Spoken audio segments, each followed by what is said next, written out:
কি অবস্থা সবার? এর আগে আমি পরিসংখ্যানের দুইটা বিষয় নিয়ে আলোচনা করেছি, পরিসংখ্যানের গড় নির্ণয় এবং পরিসংখ্যানের মধ্যক নির্ণয়। এখন আমরা এই ভিডিওতে পরিসংখ্যানের যে প্রচুরক নির্ণয় আছে, খুবই সহজ একটা টপিক, আমরা সেটা নিয়ে একটু আলোচনা করব। খুব দ্রুত আমরা পরিসংখ্যানের যে প্রচুরক নির্ণয়ের যে বিষয়টা সেটা আমরা কমপ্লিট করে ফেলবো আশা করি। তো দেখতে পাচ্ছ এখানে একটা সারণী দেওয়া আছে, যে সারণীতে শ্রেণীবিভক্তি দেওয়া আছে আর গণসংখ্যা দেওয়া আছে।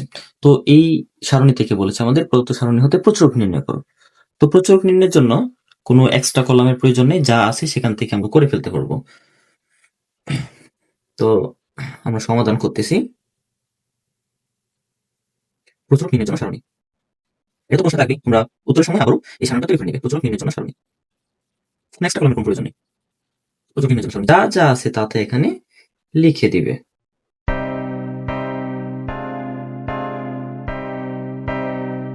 সর্বাধিক কত আছে এখানে আমরা যে সারণীটা লিখেছি, এখানে গণসংখ্যা সর্বাধিক কত আছে?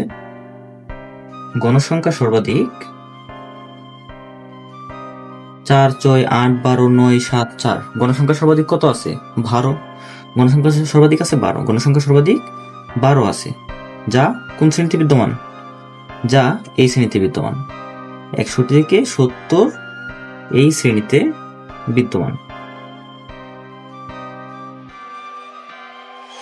তাহলে এটাই হচ্ছে আমাদের প্রচুরক শ্রেণী। এটা কি আমাদের প্রচুরক শ্রেণী। এখন আমরা প্রচুরক নির্ণয় করতেছি, যে কারণে আমরা প্রচুরক নির্ণয় সূত্রটা লিখব।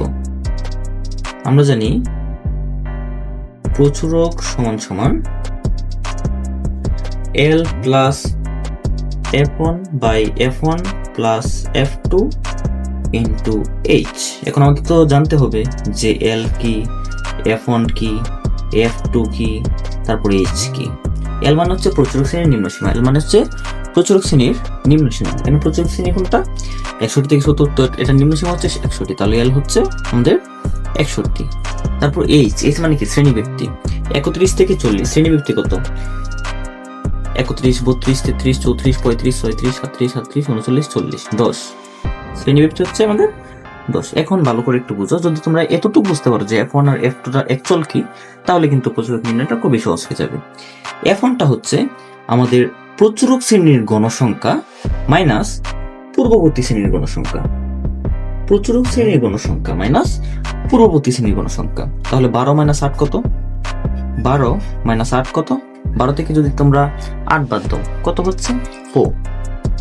আর F2 হচ্ছে প্রচুরক শ্রেণীর গণসংখ্যা মাইনাস পরবর্তী শ্রেণীর গণসংখ্যা। তাহলে F2 হচ্ছে 12 মাইনাস 9।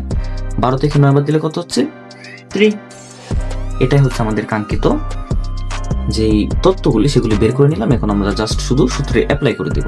F1 টা হচ্ছে প্রচুরক শ্রেণীর গণসংখ্যা মাইনাস পূর্ববর্তী শ্রেণীর গণসংখ্যা, আর F2 হচ্ছে প্রচুরক শ্রেণীর গণসংখ্যা মাইনাস পরবর্তী শ্রেণীর গণসংখ্যা। এখন আমরা সূত্র লিখেছি, সেখানে শুধু অ্যাপ্লাই করে দেব এই তথ্যগুলি। L মান হচ্ছে 61, লিখলাম 61। F1 হচ্ছে 4, লিখলাম 4। নিচে F1 প্লাস F2, F1 হচ্ছে 4 আর F2 হচ্ছে 3 ইন্টু H হচ্ছে কত? 10।